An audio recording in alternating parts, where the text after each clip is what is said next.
But let's now connect with Mr. AK Upadhyay, Secretary of Road Transport and Highways. Mr. Upadhyay, good morning. Good to have you on ET Now. Thank you for joining us. Mr. Upadhyay, let me start the discussion with a tough one. Whichever way I cut and dissect, the speed of project execution in the first half of FY13 has fallen. Yeah, that's right. In BOT sector, somehow the response has not been that encouraging, which was last year, and that might be due to various reasons, but one reason primarily is stretching of the industry and both the lenders' capacity and the investors' capacity, both equity on debt side. So that is one issue that is coming out very clearly. So we are trying various steps to mitigate that situation, and you might be aware that we are trying to launch a major program of EPC projects, and we are going very fast on that. Mr. Upadhyay, but the speed of projects being awarded has fallen drastically this year. From a target of 9,500 kilometers for FY13, we've only seen orders of 600 kilometers in the first half. Tell us, what has been the primary reason for this? As I mentioned that in BOT space, there is a problem not only on our side in terms of clearances, but more so on the side of investors' capacity and the lenders' capacity. So we are aware of that situation. So how do we mitigate that? One answer is to put in more cash-funded projects. So we'll see a very large number of cash-funded projects on EPC mode, and we are already moving ahead for awarding about 4,000 kilometers on the new model EPC contract. And let me tell you that the response so far has been very good. NHI has already invited RFQs for about 10 projects, and on the average the number of applicants ranges from 20 to 50 or 60 in some projects. On the ministry side, we are floating a generic RFQ, not project specific, but RFQ for deciding the financial capacity, and anyone who is qualified for a given capacity becomes automatically eligible for bidding up to that capacity. Any project, specific project, he doesn't have to apply again. So therefore, to cut time and to fasten the process, we have devised this means of having annual pre-qualification based on the capacity rather than project-specific capacity, and that should be due in a week. So in a week's time, we will be getting all the RFQ applications for about 39 or 40 projects we are going to float on our EPC. Mr. Upadhyay, let me also tell you. Yeah. Right. At present, how many bids are open? Go ahead. Please go ahead.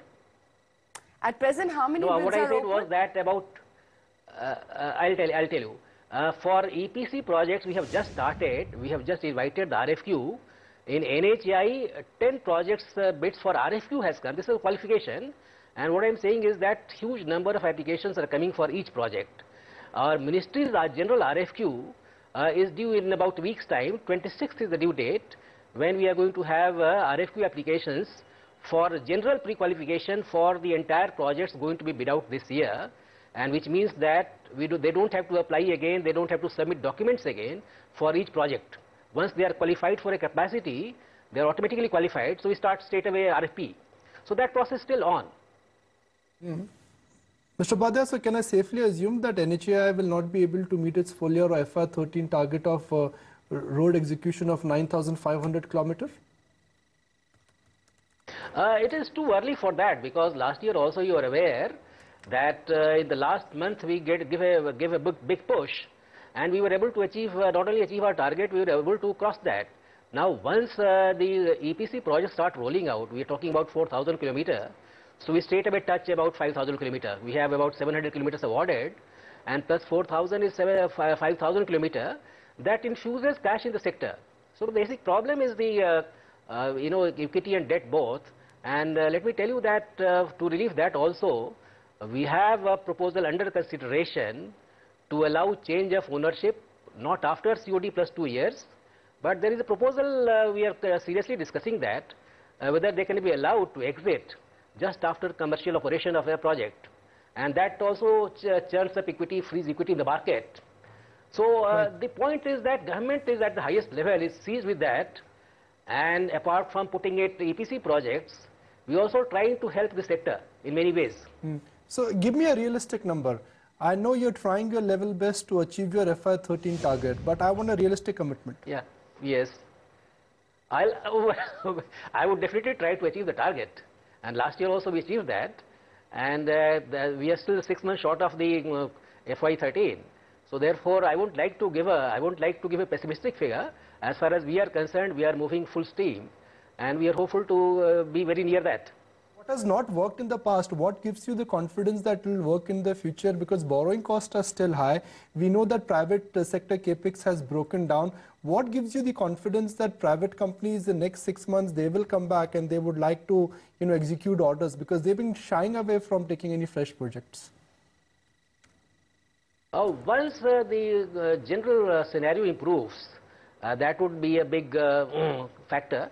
Then these measures we are taking of putting in cash funded projects, because most of the concessionaires are also EPC contractors. So the moment they get some mobilization advance, there is some confidence, and the cash funded projects start rolling out. This also should help the BOT sector. Mr. Upadhyay, how many projects are on the brink of cancellation? Well, so far we have there are only 2 cases where LO had to be cancelled, and there are 3 cases where even during the given time the financial closure has not taken place. So therefore, this is the situation. Therefore, the situation is not so depressing. The final situation where a project had to be cancelled or LO had to be withdrawn are just very few in number.